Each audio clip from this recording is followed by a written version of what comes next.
Hello guys, good morning. So karon nga kabuntagon nalipay ta og magtuon ang buntag usa ka butang nga diin makapa-encourage kanato sa ato nga pagkinabuhi nini nga kalibutan. So ang Mateo 11:24 nagasulti nga sa diha nga magampo ka tuohoy nga imo kining madawat. Pero karon guys, ang pangutana, dunay mga butang atong giampo, atong gipangayo sa Ginoo nga wala pa gid nato madawat hangtod karon. Unsa kay rason guys sa imong paminaw nganong wala pa nimo ni nadawat? So sa akong pagsusi-susi guys, dunay mga lima ka mga rason kung ngano nga wala pa nato ni siya madawat hangtod karon. So ang unang rason guys is dili pa angay ang panahon. Atong hinumduman nga ang Ginoo adunay hustong oras para sa tanan. Dunay mga instances nga nadawat din nimo, but most of the time, maulahi siyag dawat, no? Or doon na gani nga dili pagid niya ihatag itugot nato. Nga naman, unsay giingon, ang Ginoo adunay hustong oras para sa tanan. So ang timetable sa Ginoo lahi sa ato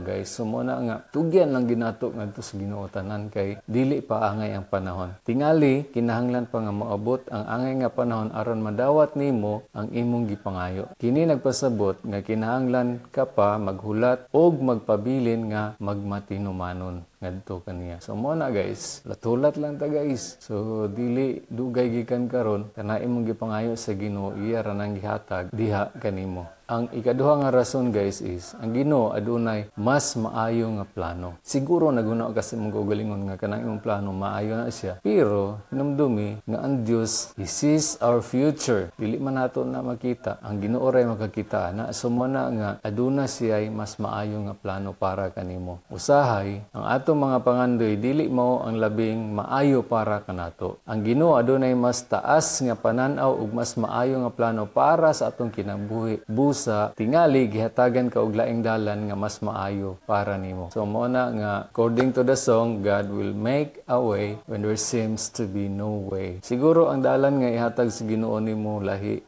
kaysa imong gipangayo kay iyang nagita nga kini mao'y mas maayo para kanimo. Ang ikatulo guys is gipakita sa Ginoo ang imong kusog og pagsalig. So mao na di ay nga ang pagpangayo nga dili dayon matagbo usahay makatabang nga mahibalaan kung unsa ka persistente. Kanang dili gid ka mo undang ba, no? The Bible says pray without ceasing. Dili gid ka mo undang sa pagpangayo. So mao na nga dugay man gitubag o gihatag imong pagampo, be persistent in prayer. Ayaw undang guys sa imong pagampo. Kini usa ka paagi aron mapalig-on ang imong pagtuo ug pagsalig. So sulayan nata sa Ginoo. Kinahanglan aduna kay dako nga pagtuo ug pagsalig ngadto kaniya nga ang imong gipangayo mahatag ra gid na. Ang ikaapat guys is kinahanglan nga imong mahibal-an ang usa ka leksyon. Ang proseso sa paghulat ug pagampo makahatag kanimo og mga leksyon nga importante para sa imong espirituwal nga pagtubo. Kay niana motubo ang imong espirituwal nga aspect sa imong kinabuhi. Ang Ginoo tingali naghulat nga makakat-on ka og usa ka importante nga leksyon una pagkahatagan sa imong gipangayo,